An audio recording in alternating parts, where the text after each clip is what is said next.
जब मेरे पति की मौत हुई तो मुझे लगा मेरी जिंदगी खत्म हो गई। लेकिन मुझे नहीं पता था कि असली तूफान तो अभी आना बाकी था, और वो तूफान मेरे अपने ही घर से उठेगा। नमस्कार दोस्तों, मैं हूं जस्सी, आज एक नई कहानी के साथ। ये कहानी है नेहा की, एक ऐसी लड़की जिसकी जिंदगी ने उसे बहुत कम उम्र में ही परख लिया था। नेहा की शादी को अभी सिर्फ 7 महीने ही हुए थे कि एक सड़क हादसे में उसके पति की मौत हो गई। उसकी दुनिया एक ही पल में उजड़ गई। ससुराल वालों ने कुछ दिन तक साथ दिया, लेकिन धीरे धीरे सब बदल गया। एक दिन उसकी सास ने साफ शब्दों में कह दिया, अब इस घर में तुम्हारा कोई हक नहीं है। नेहा चुपचाप अपना सामान उठाकर मायके आ गई। लेकिन मायका भी उसके लिए सुरक्षित जगह नहीं था। उसके पिता कमजोर थे और सौतेली मां उसे बोझ समझती थी।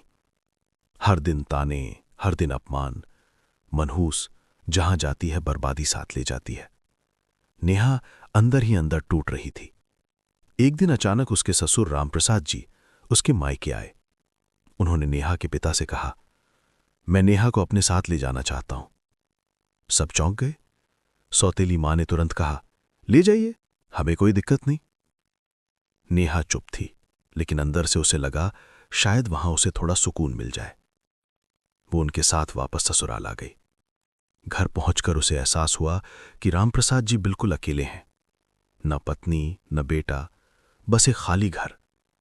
नेहा ने घर संभालना शुरू किया। धीरे धीरे दोनों एक दूसरे का सहारा बन गए। रामप्रसाद जी उसे बेटी की तरह मानते थे और नेहा भी उनका पूरा ख्याल रखती थी। एक रात अचानक रामप्रसाद जी की तबीयत खराब हो गई। उन्हें तेज दर्द हो रहा था। नेहा ने तुरंत डॉक्टर को बुलाया, दवा दी और पूरी रात उनकी सेवा की। उस रात के बाद रामप्रसाद जी ने नेहा से कहा, अगर तुम ना होती तो शायद मैं जिंदा नहीं रहता।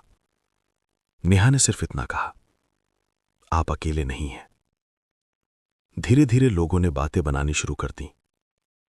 एक जवान बहू और बूढ़ा ससुर एक साथ, कुछ तो घट उड़े।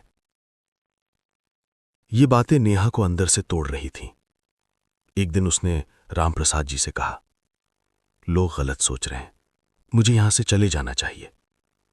रामप्रसाद जी ने शांत आवाज में कहा, अगर तुम चली गई तो मैं सच में अकेला हो जाऊंगा, लेकिन मैं तुम्हें रोकूंगा नहीं, क्योंकि तुम्हारी इज्जत सबसे जरूरी है। नेहा की आंखों में आंसू आ गए। उसने कहा, मैं कहीं नहीं जाऊंगी, क्योंकि मैं जानती हूं हमारा रिश्ता साफ है। लोगों की सोच बदलना हमारा काम नहीं, लेकिन सही रहना हमारा फर्ज है। नेहा ने पढ़ाई फिर से शुरू की। रामप्रसाद जी ने उसका पूरा साथ दिया। कुछ सालों बाद नेहा एक स्कूल टीचर बन गई। अब लोग उसी नेहा की मिसाल देने लगे। देखो, मुश्किलों के बाद भी कैसे खड़ी हुई। कभी कभी जिंदगी हमें ऐसे रिश्ते देती है जो नाम से नहीं, बल्कि भरोसे और सम्मान से बनते हैं।